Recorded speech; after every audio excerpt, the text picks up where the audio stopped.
नमस्कार। यह विश्वास गर्न गाह्रो पर्ला, तर एल्बर्ट आइन्स्टाइनका पिताजी आफ्नो छोरालाई असफल सम्झदै यो संसारबाट बिदा भएका थिए। आइन्स्टाइन, जसलाई आज हामी विश्वकै एक महान वैज्ञानिकको रूपमा चिन्छौं, पहिले युरोपमा संघर्षरत एक सामान्य युवाको रूपमा जीवन बिताउने गर्दथे। उहाँ विद्यालयमा खासै राम्रो प्रदर्शन गर्न सक्नु भएन। कक्षाहरू बाँड्थे अनि प्राध्यापकहरूले पनि उहाँलाई कहिले गम्भीरतापूर्वक लिँदैनथे।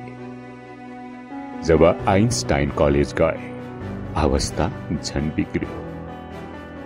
परम्परागत शिक्षा प्रणालीप्रति उहाँको लापरवाहीपूर्ण दृष्टिकोणले प्राध्यापकहरू साह्रै रिसाउँथे।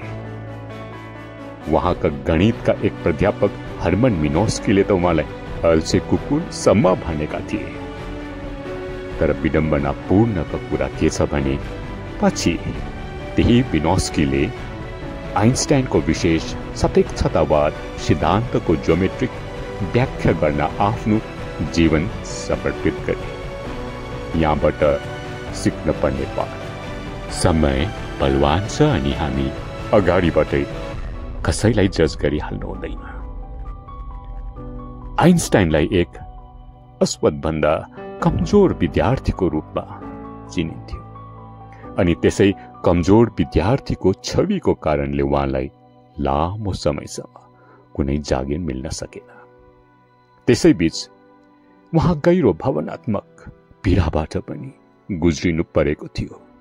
उहाँले आफ्ना पितालाई गुमाउनुभयो र केही हप्तापछि आफ्नो नवजात छोरीलाई पनि। यो पीडादायक क्षणले बेरोजगार आइन्स्टाइनलाई भित्रै चिया पारेको थियो। आफ्नो परिवारको पालन पोषणका लागि उहाँले स्विजरल्यान्डमा तेस्रो श्रेणीको पेटी क्लर्कको जागिरी लिनुभयो। तर यति धेरै असफलता, निराशा र पीडाका बावजुद पनि आइन्स्टाइन कहिले हार मानेन। उहाँ आफ्नो काम चाँडै सक्थे र बाँकी समय भौतिक शास्त्रका रहस्यहरूमा चिन्तन मनन गरिरहन्थे। त्यसै चिन्तन र लगनशीलताले विशेष सापेक्षतावादको सिद्धान्त जन्मियो। E=mc²।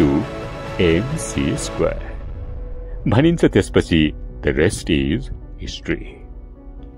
हामी आइन्स्टाइनको जीवनबाट के सिक्न सक्छौं भने, जीवनमा कति नै असफलता, अस्वीकार र पीडा आए पनि हार मान्नु हुँदैन। धैर्यता र निरन्तर प्रयास नै सफलता प्राप्त गर्ने मूल कुञ्जी हो। यदि आइन्स्टाइनले त्यो सबै असफलता, निराशा र अस्वीकृति देखेर हार मानेका भए, आज हामी उहाँलाई संसारकै सबैभन्दा प्रेरणादायक वैज्ञानिकको रूपमा चिन्न सक्दैनथ्यौं।